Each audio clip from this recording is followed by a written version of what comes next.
শনিবার অর্থাৎ ২৭শে জানুয়ারি সকালবেলা ঘড়িতে এখন বেজেছে ৯:৩০।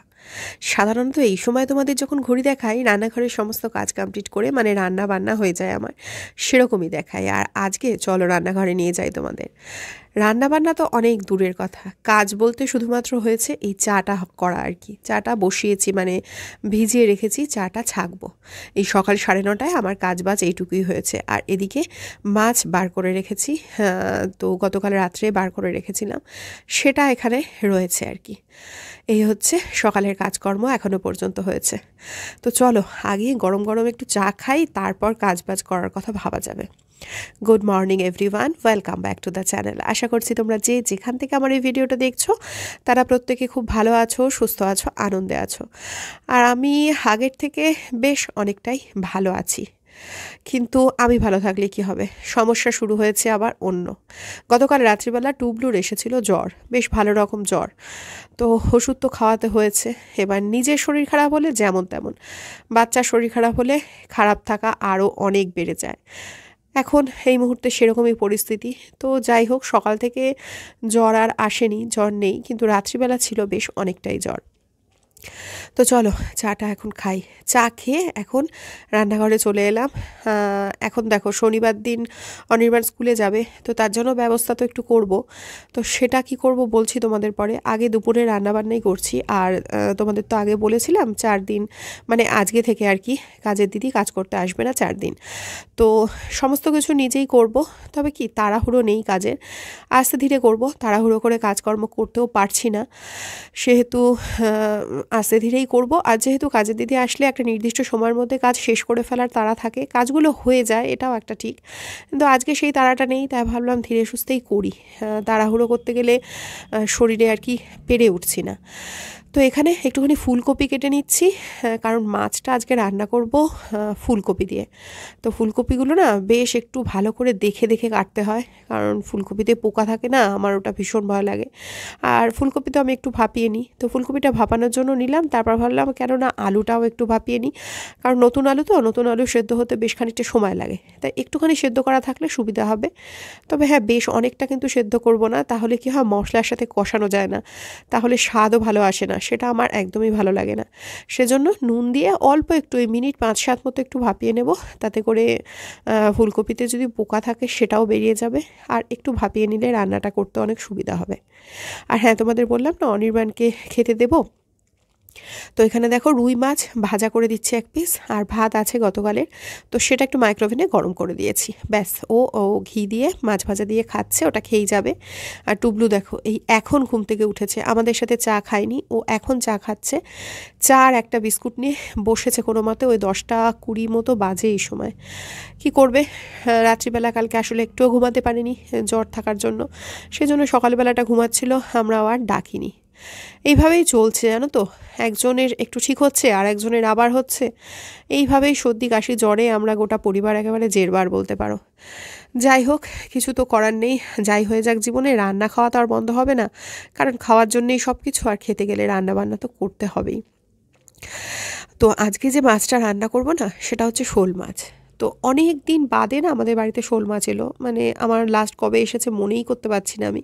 আসলে সব দিন ভালো রকম শোল মাছ পাওয়া যায় না, মানে খুব বড় শোল মাছ হলে সেগুলো খেতে আবার আমরা ভালোবাসি না, একটু ছিবড়ে মতো লাগে কেমন, আবার খুব ছোট হলেও সেটা ভালো লাগে না। তো ঠিকঠাক সাইজের মাছ সবসময় যে পাওয়া যাবে সেরকমটা তো নয়, আর আমাদের তো রোজ দিন বাজারে যাওয়ার ব্যাপার নেই, যেদিন যায় সেদিন হয়তো পাওয়া যায়নি, এরকম হয়েছে আর কি। তো অনির্বাণকে আমি বলছিলাম যে ফুলকপি শেষ হয়ে যাবে, একদিনও শোল মাছ পাওয়া গেল না, কারণ শোল মাছ এই ফুলকপি আলু দিয়ে ডালনা খেতে ভীষণ ভালো লাগে। তো সে কারণে শোল মাছের ডালনা আজকে ফুলকপি দিয়ে করব। মাঝে একদিন বাড়িতে গেছিলাম, তোমাদের বলছিলাম, ভিডিও করিনি সেদিন, তো সেদিনকে ওখানে মা করেছিল, তবে মা শুধু আলু দিয়েই করেছিল। আমি ফুলকপি আলু দিয়েই করব, কারণ শীতকালে শোল মাছ খেতে গেলে এই ফুলকপি আলু দিয়ে খেলেই বেশি ভালো লাগে। অন্যান্য সময় ঝোল করি, আমাদের বাড়িতে যে ঝোলটা হয় সেরকম ঝোল করি আর কি, তোমাদের সাথে সেটা আগে হয়তো শেয়ারও করেছি। তো শোল মাছে না করলেও অন্যান্য মাছে তো শেয়ার অবশ্যই করেছি, তো সেভাবে ঝোল করি আর কি। তো যাই হোক, চলো এখানে ফুলকপি আলুটা ভাজতে দিয়েছি, সেই ফাঁকে ভাবলাম মশলাটা করি। মশলা বলতে এখানে টমেটো আর লঙ্কাটাই শুধুমাত্র পেস্ট করলাম। তার কারণ হচ্ছে এই আদা বাটা আমার ফ্রিজে ছিল, তো সেখান থেকে আদা বাটাটা নিয়ে নেব, বা আরও যা কিছু মশলা ড্রাই স্পাইসেস দেওয়ার এখানে দিয়ে একসাথে মশলাটা রেডি করে রাখবো। তাহলে কি হয়, রান্নাবান্না মানে রান্নাটা করার সময় সুবিধা হবে। তো সেই মতোই কাজ করছি। এখানে দেখো জিরের গুঁড়ো দিলাম, ধনের গুঁড়ো দিচ্ছি, আর একটু কাশ্মীরি লঙ্কার গুঁড়ো দেবো। ঝালের জন্য টমেটোর সাথে তো লঙ্কা বেটেই নিয়েছি। তো ব্যাস এই, আর এর মধ্যে ভাবলাম বাকি জিনিসগুলো মানে হলুদ, নুন, চিনি এই সমস্ত কিছু দিয়ে নিই। তো হলুদটা তো দিয়েছি, নুনটা দিতে গিয়ে দেখছি নুন এখানে যেখানে থাকে আর কি, তো এই জায়গাটাতে নুন নেই। তো চলো এখন নুনটা আবার ঢেলে নিই। এই কাজের সময় কোনো কিছু যখন ভর্তি করার থাকে না, তখন খুব অসুবিধা হয় আর কি, দেরি হয়ে যায় মনে হয় যেন। আর এখানে একটু চিনি দেবো, চিনির জায়গাটাও দেখছি ফাঁকা, বেশ অনেকদিন ধরেই এটা ফাঁকা পড়ে আছে, এটাও ভর্তি করা হচ্ছে না। চিনি এনেছিল, তা ভাবলাম চলো এখন চিনিটাও ঢেলে নিই, কারণ চিনি অল্প একটু দেবো, বারে বারে এই প্যাকেট থেকে নিয়ে দিতেও অসুবিধা হচ্ছে। তো এখানে চিনিটাও ঢেলে নিলাম। এই রান্নার জায়গায় অল্প চিনি থাকে আমার, যেহেতু চিনি ব্যবহার করি রান্নায় অল্প, তো সেই চিনিও অল্প একটু দিয়ে দিলাম। ব্যাস এবার এই মশলাটা একটু রেডি করে নেব, সামান্য একটু জল দিয়ে এরকমভাবে মিশিয়ে রেডি করে নেব। ব্যাস তাহলে রান্নায় দিতে পারবো, ঝটপট হয়েও যাবে। আর ওইদিকে দেখো মশলাটা রেডি করতে করতে ফুলকপি আলুটা হয়ে গেছে ভাজা। এটা এবার তুলে নেব, কারণ ফুলকপি আলুটা দিয়ে মশলাটা কষানোর পরে আবার ফুলকপি আলুটা দেব। তো এখানে ফুলকপি ভাজতে তো কত যে তেল লাগে তার ঠিক নেই, তো আমারও তাই হয়েছে। এখানে যেটুকু তেল আছে ভাবলাম আর একটু লাগবে, আর একটু তেল দিলাম। ফুলকপি দিয়ে কোনো কিছু খেতে গেলে এক তো মাছ ভাজতে তেল লাগে অনেকটা, আর তার সাথে হচ্ছে ফুলকপিটা ভাজা, তেলের ব্যাপার আর কি। তেলটাই আসলে স্বাস্থ্যের পক্ষে খুবই ক্ষতিকারক, আর সেই তেল বাদ দিয়ে কিছুই হয় না। কি যে জ্বালা সত্যি। যাই হোক, জিরে মানে গোটা জিরে আর শুকনো লঙ্কা ফোড়ন দিলাম, আর তার সাথে ওই রেডি করে রাখা মশলাটা পুরোটাই দিয়ে দিলাম। বেশ ভালো লাগে, টক ঝাল মিষ্টি সমস্ত কিছুর ফ্লেভারই কিন্তু এই মশলাটাতে আছে।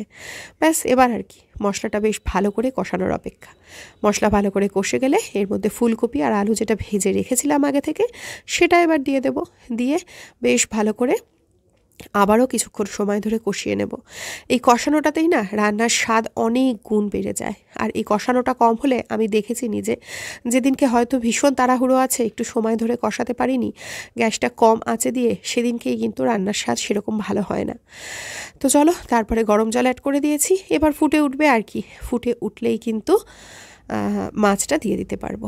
আর এইখানে দেখো যতক্ষণ ওটা ফুটছে ততক্ষণে আমি নিয়ে নিয়েছি আমার খাবারটা, মানে সেই গতকালের চাউটা অল্প একটু আলাদা করে রেখেছিলাম, সেটাই গরম করে নিয়েছি। আর রান্না করতে করতে দেখো বাসনও মেজে নিয়েছি অনেক। আর রান্না করব হচ্ছে একটু লাল শাক ভাজবো, তার জন্য লাল শাকটা জলে ভিজিয়ে রেখেছি, ধুতে হবে বেশ অনেকবার। আর এখানে মাছটা ফুটছে, ঢাকা দিয়ে রেখেছি ফুটুক, ততক্ষণ আমি চাউটা খেয়ে আসি। আর এই সমস্ত কাজ করতে করতে ঘড়িতে কটা বেজেছে দেখবে, ঘড়িতে এখন বাজে হচ্ছে 11টা। সে তো বাজবেই, ঘুম থেকে উঠেছি দেরিতে, সব কাজই ধীরে সুস্থে করছি, সময় তো পেরিয়েই যাবে, আমার জন্য তার সময় বসে থাকবে না। তো চলো চাউটা খেয়ে আবার চলে এসেছি, এসে দেখছি আলু ফুলকপি সব বেশ ভালো মতো সেদ্ধ হয়ে গেছে, ঢাকা দিয়ে রেখে গেছিলাম। তো এইবার কি মাছগুলো দিয়ে দেব। আর মাছে না আমি গরম মশলা দিই না, তোমরা চাইলে দিতে পারো, কিন্তু কেন জানি না আমার ওই পেঁয়াজ দিয়ে যদি কখনো কোনো মাছ করি তখন গরম মশলা অল্প পরিমাণে দিই, তাছাড়া আমি দিই না। তো ব্যাস এই মাছটা দিয়েও সামান্য সময় ফুটবে, তাহলে ফুলকপি আলু দিয়ে শোল মাছের ডালনা কিন্তু আমার একদমই রেডি হয়ে যাবে।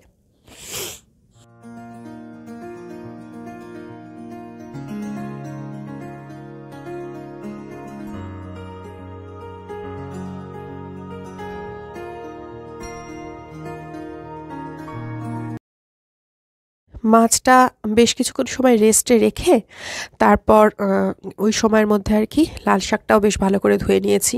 শাক ধুতে তো জানোই কত সময় লাগে। আর তারপর চলে এসেছি এটা বাটিতে ঢেলে নেওয়ার জন্য, কারণ ঢেলে নিয়ে না এই কড়াইটা মেজে এটাতেই শাকটা রান্না করব।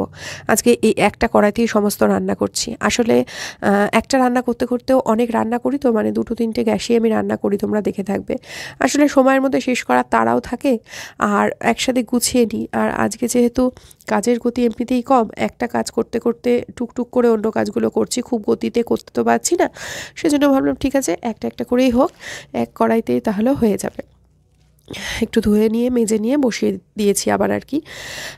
তারপর ওই রসুন ফোড়ন দিলাম আর লাল শাক, ব্যাস, এতে তো আর কোনো সমস্যা নেই, হয়ে যাবে এক্ষুনি। শুধুমাত্র ওই ধোয়াটাই যা একটু সময়ের ব্যাপার। তো হলুদ আর নুন দেবো, দিয়ে ব্যাস ঢাকা চাপা দিয়ে দেবো, শাক নিচের মতো জল ছেড়ে সেদ্ধ হয়ে যাবে। তারপর একটু ভাজা ভাজা করে নামিয়ে নেব, ব্যাস। আর এই লাল শাক খেতে না আমরা তিনজনই ভীষণ ভালোবাসি। লাল শাক, পালং শাক, এই শাকগুলো আমাদের খুব পছন্দের শাকের মধ্যে পড়ে। বেশ অনেকদিন ধরে টানা পালং শাক খাওয়া হচ্ছে, তাই ভাবলাম আজকে লাল শাক আনা যাক। আমি নয়, গতকাল দিন এটা অনির্বাণই নিয়ে এসেছিল। তো যাই হোক, এখন আবার শাকটা ভাজতে দিয়ে চলে এসেছি এখানে জামা কাপড়গুলো ভাঁজ করে নিতে, কারণ গতকাল বারান্দায় মেলে রেখেছিলাম, শুকিয়ে তো গেছে। তো এই সময় এটা সাধারণত ভাঁজ করে আমি তুলি, তাই ভাবলাম ভাঁজ করে নিই, কারণ ওইদিকে এই এক্ষুনি আর কোনো কাজ নেই রান্নাঘরে। আর তোমরা না, দেখলাম একজন বলেছো আমাকে যে আমি ছাদে কেন জামা কাপড় মেলি না। আসলে আমাদের ফ্ল্যাটটা তো দোতলায়, এবার সেক্ষেত্রে 4 তলায় আবার মেলতে যাওয়াটা আমার পক্ষে মনে হয় একটু বেশি পরিশ্রমের। আর তাছাড়া আমাদের ছাদের ওপরেও না শেড রয়েছে, তো সে কারণে রোদ যে ওখানেও ডিরেক্ট লাগবে সেরকমটা নয়, সেজন্য এখানে ওই হাওয়াতে শুকিয়েই যায়। আর আমি তো মেশিনে কাচি, আমার জামা কাপড় তো খুব ভিজে থাকে না, ওই 70% মতো তো শুকিয়েই বেরোয়, সেজন্য আমার অসুবিধা হয় না, এভাবেই হয়ে যায় আর কি। আর শীতকালে না হাওয়াতেও বেশ ভালো শুকিয়ে যায়। ঠান্ডা অনেকটা কমে গেছে, সেটা ঠিক কথা, কিন্তু কমে গিয়েও না যা আছে সেটা অনেক ভালো রকম ঠান্ডা আছে। কি প্রচণ্ড হাওয়া দিচ্ছে না আজকে, মানে ওই হাওয়ার জন্যেই আরও ঠান্ডাটা কিছুতেই কমছে না, নইলে রোদ কিন্তু বেশ ভালো রকম উঠেছে আজকের দিনে।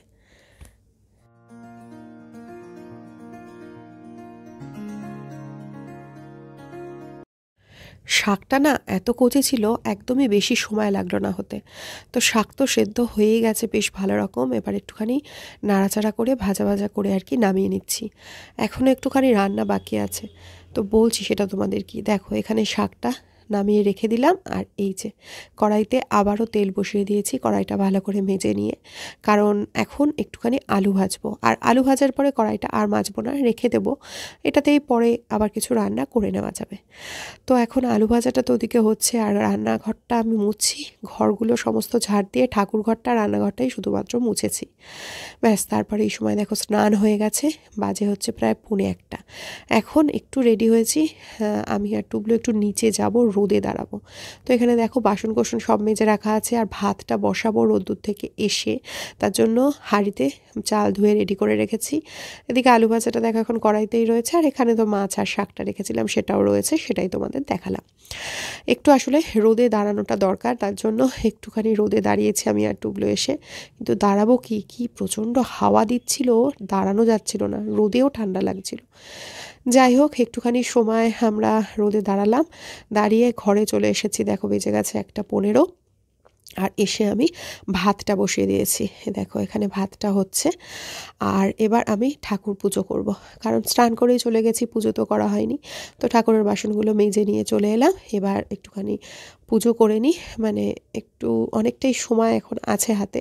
ভাতটা এখন হতে তো বেশ কিছুটা সময় লাগবে, যেহেতু শীতকাল, জলটা ফুটতেই অনেক সময় লাগছে, ঠান্ডা যেহেতু জল ভীষণ, তো সেই সময়ের মধ্যে আমি পুজোটাও বেশ ভালো মতো করে নিতে পারবো। তো চলো এখন ঝটপট পুজোটা করে নিই।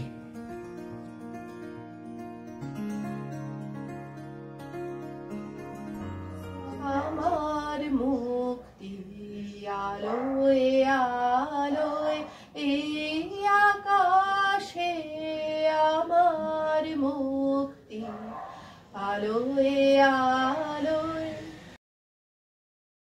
চলো এবার চলে এসেছি, ভাতটা এবার নামিয়ে নেব। আর দেখলে তো গলা দিয়ে ভালো করে আওয়াজ বেরোচ্ছে না, কথাই ভালো করে বলতে পারছি না, তাও গান গাওয়ার কীরকম বহর। আসলে কি করব বলো, ঠাকুরের সামনে বসলেই না আমার কেমন গান গাইতে ইচ্ছে করে, তাই যত কষ্টই হোক দুকলি গেয়েই নিলাম। আর এখন ভাতের ফ্যানটা উপুর করে দেবো আর কি।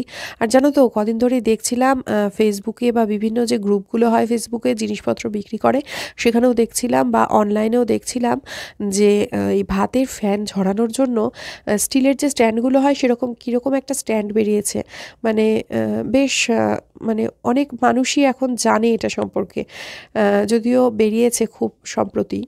তো বেশ ভালো লাগলো জিনিসটা। মানে যারা নতুন গৃহিণী তাদের জন্য কিন্তু জিনিসটা খুব কাজের হতে পারে। কারণ যারা সবে সংসার শুরু করছে তাদের জন্য এই ব্যাপারটা যথেষ্ট চ্যালেঞ্জিং আর কি। তার জন্য কিন্তু অনেক রকম জিনিসই এখন বেরিয়েছে যেগুলো কাজকে অনেক বেশি সহজ করে দিতে সাহায্য করে। তো সেরকমই একটা জিনিস এই হাঁড়ির উপুড় করা স্ট্যান্ড আর কি। আমার তো বেশ ইন্টারেস্টিং লাগলো। তাই ভাবলাম তোমাদেরও জানাই, তোমরা জানো কি না আমাকে জানিও তো, দেখেছো কি না। যাই হোক, চলো এখন বসে পড়েছি খেতে। তো টিভি তো চালানো হয়েছে, আর টুকলু দেখো টিভির দিকেই তাকিয়ে আছে। আর ওর খাওয়ার একেবারে ইচ্ছা নেই, ওকে কিছু খাওয়াতেই সেভাবে সকাল থেকে আমি পারিনি। এখন ওই লাল শাকটা দিয়ে ভাত মেখে দিলাম যেটুকু, ঠিক সেটুকুনি ভাতই ও খাবে। ও একদমই খেতে পারছে না। ও সর্দি থাকলে জানি না কেন ও একদম খেতে পারে না, ভাত তো একেবারেই খেতে পারে না।